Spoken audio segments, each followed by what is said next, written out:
আমি যেটা বলেছি যে ডাক্তার আমি যদি ভুল ট্রিটমেন্ট করি এই রোগী মারা যেতে পারে।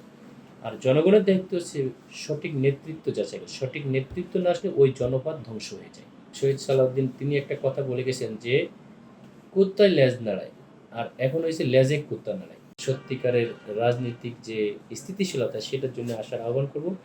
তাদেরও একই সঙ্গে এটা মনে রাখা উচিত যে যারা জুলাই যোদ্ধা ছিল এবং আমরা যারা এই আন্দোলনে ছাত্র শিবির জামাত তারা দেশ থেকে পালিয়ে যে নেয় দেশেই আছে।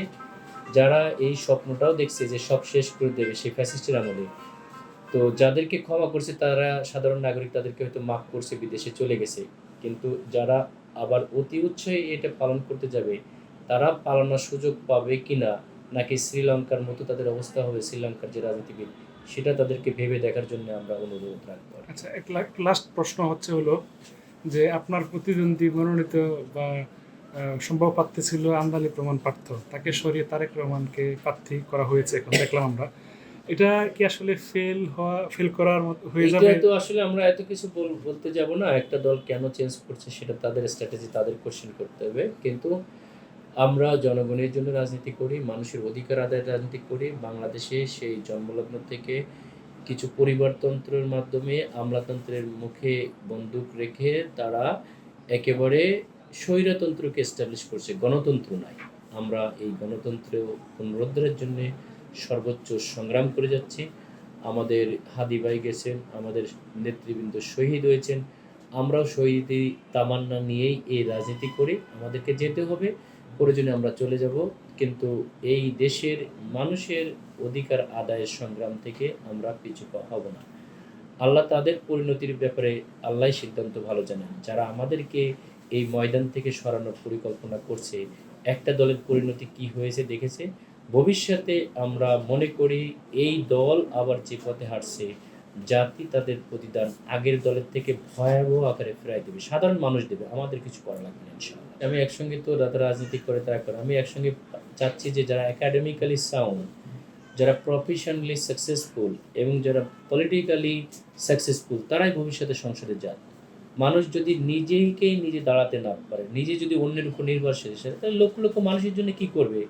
আমরা ভবিষ্যৎ সংসদ আমি যেটা শুরু করেছি এই সিলসিলা প্রত্যেক দলে আগামী 10-15 বছরের মধ্যে চলে আসবে। না চাইলেও চলে আসবে। কারণ নেক্সট জেনারেশন জেনজি দেখছেন যে আমেরিকার মতো জায়গায় মামদানি উঠে আসছে। খুব সাধারণ জায়গা থেকে তার যোগ্যতা দিয়ে। জনগণ এখন গ্লোবালাইজেশনের যুগে মানুষের প্রার্থীর শুধু দল বা প্রতীক দেখে ভোট দেবে না, প্রার্থীর কোয়ালিটি ভবিষ্যতে সবচেয়ে গুরুত্বপূর্ণ হবে। এবং আমি আশা করি মানুষ আমাদের দিকে সবচেয়ে বেশি আমাকে জনপ্রিয়তা কাতারে নিয়েছে আমার এই মাল্টিডিসিপ্লিনারি কাজ করার যোগ্যতার কারণেই। আমি আশা করি ভবিষ্যৎ সংসদ সকল ক্ষেত্রে যারা আসবে তারা যোগ্য লোকই আসে। অযোগ্য লোক আসলে আমলাতন্ত্র তার উপরে চেপে বসে। আমাদের শহীদ সালাউদ্দিন তিনি একটা কথা বলে গেছেন যে, "কুত্তায় লেজ নাড়ায়, আর এখন হইছে লেজে কুত্তা নাড়ায়।" অযোগ্যতার কারণে এই জিনিসটা এস্টাবলিশ হয়ে গেছে। যোগ্য ব্যক্তি না, যোগ্য নেতৃত্ব না যাওয়ার কারণে আমি যেটা বলেছি যে ডাক্তার আমি যদি ভুল ট্রিটমেন্ট করি এই রোগী মারা যেতে পারে। আর জনগণের দায়িত্ব হচ্ছে সঠিক নেতৃত্ব যাচাই করা। সঠিক নেতৃত্ব না আসলে ওই জনপদ ধ্বংস হয়ে যায়। যেটাই আমার কান্ট্রিতে হচ্ছে। আমার তো পারিবারিক মানে এটা তো আশঙ্কা অবশ্যই আছে এবং সেটা বললাম যে আজকে আমাকে মানে গোয়েন্দা সংস্থা ২ জন এসে সেটা বলছে যে এরকম সংস্থা তারা করার চেষ্টা করছে রাজনৈতিকভাবে এবং তারা প্রশাসনের মধ্যেও থেকেও আগে যে ঘটনাগুলো ঘটছে সেরকম একটা আশঙ্কা তারা চিন্তা করছে। পারিবারিক ফ্যামিলি মেম্বার তো স্বাভাবিকভাবে চায় না। এটা তো অস্বাভাবিক নয়। তারা কনসার্ন। কিন্তু আমরা যারা এই দিনের পথে মানুষের জন্য কাজ করি, আল্লাহকে সন্তুষ্টির জন্যে, তখন আমাদের জন্য এটা খুব মানে মুখ্য হয় না, গৌণ হয়। আমরা আমাদের কাজ করে যাব এবং আমাদের জীবনটাকে আমরা আল্লাহর কাছে সঁপে দিতে চাই। পুরস্কার বা করার দায়িত্ব হচ্ছে আল্লাহর। আমরা মানুষের কাছে ওরকম বড় কোনো পুরস্কার চাই বা এই মৃত্যু ভয়ে শঙ্কিত তা থাকলে তো গেল ১৭ বছর বিদেশে চলে যেতাম আরকি।